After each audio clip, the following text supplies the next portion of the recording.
Chapter 3. It is with considerable difficulty that I remember the original era of my being. All the events of that period appear confused and indistinct. A strange multiplicity of sensations seized me, and I saw, felt, heard, and smelt at the same time. And it was indeed a long time before I learned to distinguish between the operations of my various senses. By degrees, I remember, a stronger light pressed upon my nerves, so that I was obliged to shut my eyes. Darkness then came over me and troubled me, but hardly had I felt this when, by opening my eyes, as I now suppose, the light poured in upon me again. I walked, and I believe descended, but I presently found a great alteration in my sensations. Before, dark and opaque bodies had surrounded me, impervious to my touch or sight, but I now found that I could wander on at liberty, with no obstacles which I could not either surmount or avoid. The light became more and more oppressive to me, and the heat wearying me as I walked, I sought a place where I could receive shade. This was the forest near Ingolstadt, and here I lay by the side of a brook resting from my fatigue, until I felt tormented by hunger and thirst. This roused me from my nearly dormant state, and I ate some berries which I found hanging on the trees or lying on the ground. I slaked my thirst at the brook, and then, lying down, was overcome by sleep. It was dark when I awoke. I felt cold also, and half frightened as it were instinctively, finding myself so desolate. Before I had quitted your apartment, on a sensation of cold, I had covered myself with some clothes, but these were insufficient to secure me from the dews of night. I was a poor, helpless, miserable wretch. I knew and could distinguish nothing, but feeling pain invade me on all sides, I sat down and wept.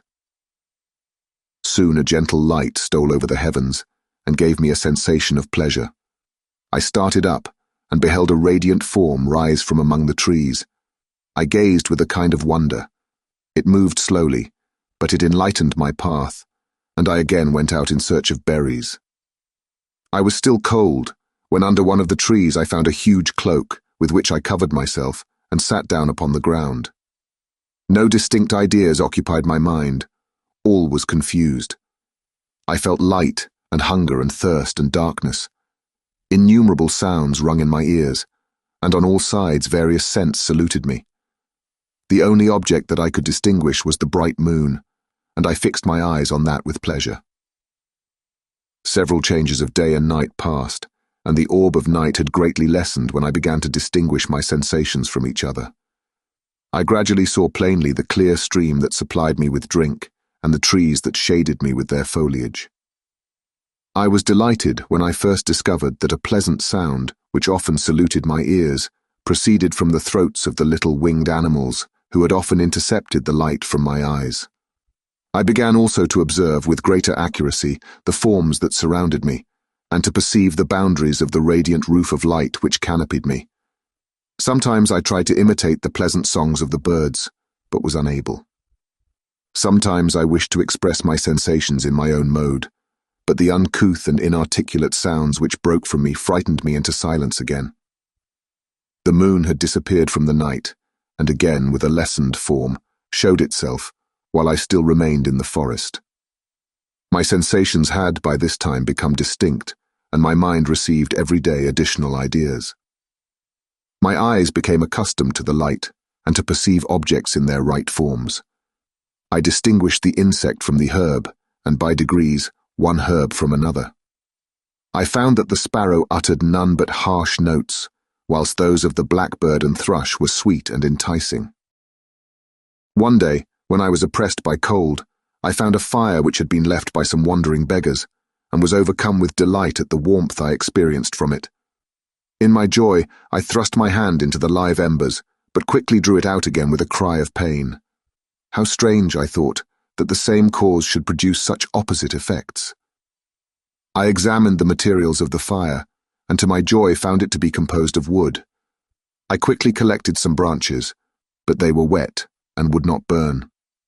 I was pained at this, and sat still watching the operation of the fire. The wet wood which I had placed near the heat dried, and itself became inflamed. I reflected on this, and by touching the various branches, I discovered the cause, and busied myself in collecting a great quantity of wood, that I might dry it and have a plentiful supply of fire. When night came on, and brought sleep with it, I was in the greatest fear lest my fire should be extinguished. I covered it carefully with dry wood and leaves, and placed wet branches upon it, and then, spreading my cloak, I lay on the ground, and sunk into sleep. It was morning when I awoke, and my first care was to visit the fire. I uncovered it, and a gentle breeze quickly fanned it into a flame. I observed this also, and contrived a fan of branches, which roused the embers when they were nearly extinguished. When night came again, I found with pleasure that the fire gave light as well as heat, and that the discovery of this element was useful to me in my food, for I found some of the offals that the travellers had left had been roasted, and tasted much more savoury than the berries I gathered from the trees. I tried, therefore, to dress my food in the same manner, placing it on the live embers. I found that the berries were spoiled by this operation, and the nuts and roots much improved. Food, however, became scarce, and I often spent the whole day searching in vain for a few acorns to assuage the pangs of hunger. When I found this, I resolved to quit the place that I had hitherto inhabited, to seek for one where the few wants I experienced would be more easily satisfied. In this emigration, I exceedingly lamented the loss of the fire which I had obtained through accident, and knew not how to reproduce it. I gave several hours to the serious consideration of this difficulty, but I was obliged to relinquish all attempt to supply it, and wrapping myself up in my cloak, I struck across the wood towards the setting sun. I passed 3 days in these rambles, and at length discovered the open country. A great fall of snow had taken place the night before, and the fields were of one uniform white. The appearance was disconsolate, and I found my feet chilled by the cold, damp substance that covered the ground. It was about 7 in the morning, and I longed to obtain food and shelter. At length I perceived a small hut on a rising ground, which had doubtless been built for the convenience of some shepherd. This was a new sight to me, and I examined the structure with great curiosity. Finding the door open, I entered. An old man sat in it near a fire, over which he was preparing his breakfast. He turned on hearing a noise, and perceiving me shrieked loudly, and quitting the hut, ran across the fields with a speed of which his debilitated form hardly appeared capable. His appearance, different from any I had ever before seen, and his flight somewhat surprised me. But I was enchanted by the appearance of the hut. Here the snow and rain could not penetrate, the ground was dry, and it presented to me then as exquisite and divine a retreat as pandemonium appeared to the demons of hell after their sufferings in the lake of fire. I greedily devoured the remnants of the shepherd's breakfast, which consisted of bread, cheese, milk, and wine. The latter, however, I did not like. Then, overcome by fatigue, I lay down among some straw and fell asleep.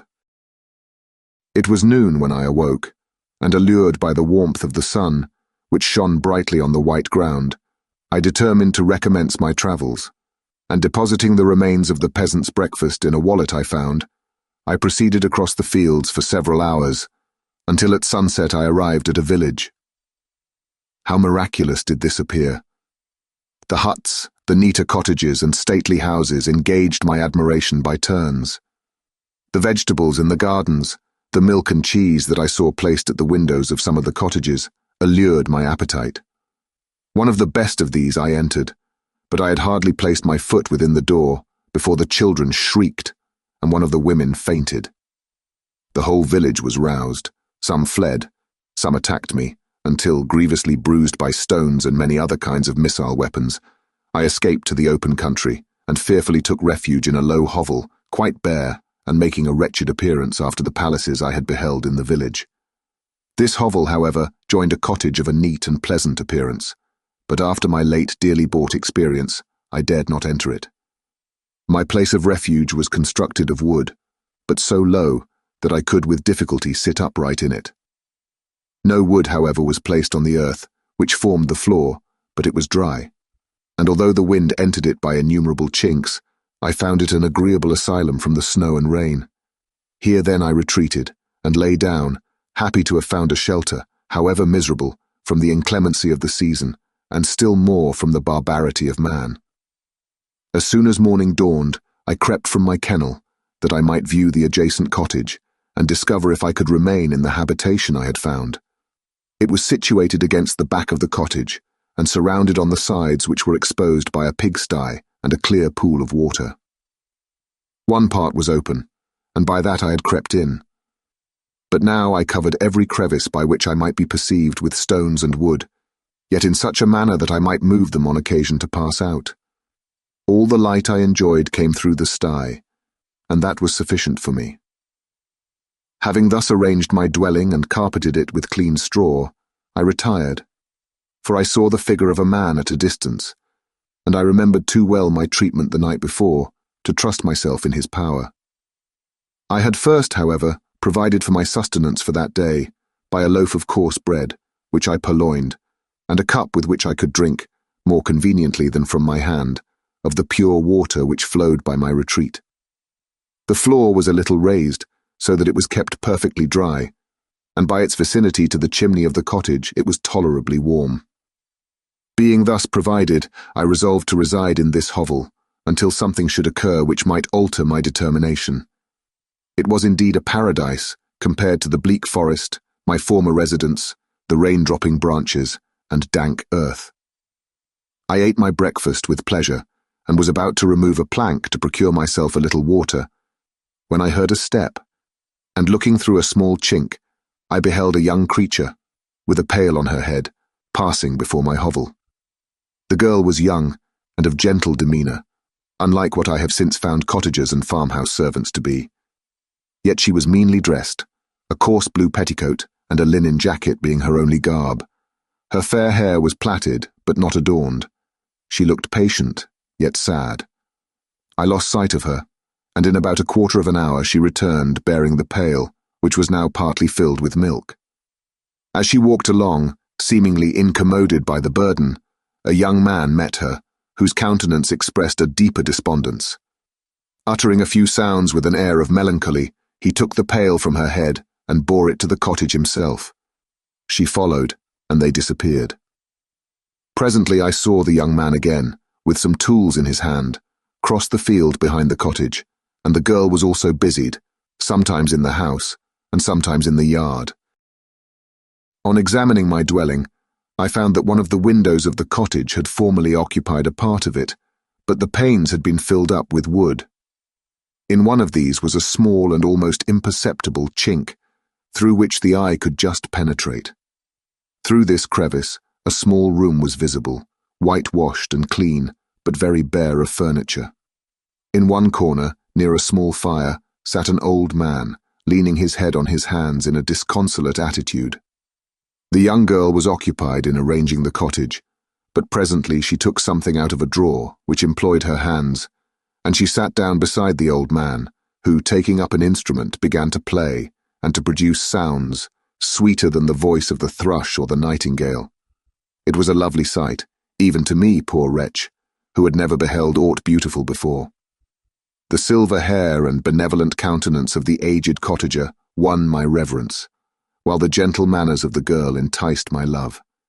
He played a sweet, mournful air, which I perceived drew tears from the eyes of his amiable companion, of which the old man took no notice, until she sobbed audibly. He then pronounced a few sounds, and the fair creature, leaving her work, knelt at his feet. He raised her, and smiled with such kindness and affection, that I felt sensations of a peculiar and overpowering nature. They were a mixture of pain and pleasure, such as I had never before experienced, either from hunger or cold, warmth or food, and I withdrew from the window, unable to bear these emotions. Soon after this the young man returned, bearing on his shoulders a load of wood. The girl met him at the door, helped to relieve him of his burden, and taking some of the fuel into the cottage, placed it on the fire. Then she and the youth went apart into a nook of the cottage, and he showed her a large loaf and a piece of cheese. She seemed pleased, and went into the garden for some roots and plants, which she placed in water, and then upon the fire. She afterwards continued her work, whilst the young man went into the garden, and appeared busily employed in digging and pulling up roots. After he had been employed thus about an hour, the young woman joined him, and they entered the cottage together. The old man had in the meantime been pensive, but on the appearance of his companions he assumed a more cheerful air, and they sat down to eat. The meal was quickly dispatched.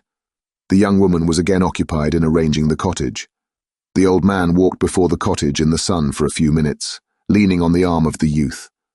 Nothing could exceed in beauty the contrast between these two excellent creatures. One was old, with silver hairs and a countenance beaming with benevolence and love. The younger was slight and graceful in his figure, and his features were moulded with the finest symmetry. Yet his eyes and attitude expressed the utmost sadness and despondency. The old man returned to the cottage, and the youth, with tools different from those he had used in the morning, directed his steps across the fields. Night quickly shut in, but to my extreme wonder, I found that the cottagers had a means of prolonging light by the use of tapers, and was delighted to find that the setting of the sun did not put an end to the pleasure I experienced in watching my human neighbours. In the evening, the young girl and her companion were employed in various occupations which I did not understand, and the old man again took up the instrument, which produced the divine sounds that had enchanted me in the morning. So soon as he had finished, the youth began, not to play, but to utter sounds that were monotonous, and neither resembling the harmony of the old man's instrument or the songs of the birds. I since found that he read aloud, but at that time I knew nothing of the science of words or letters. The family, after having been thus occupied for a short time, extinguished their lights and retired, as I conjectured, to rest.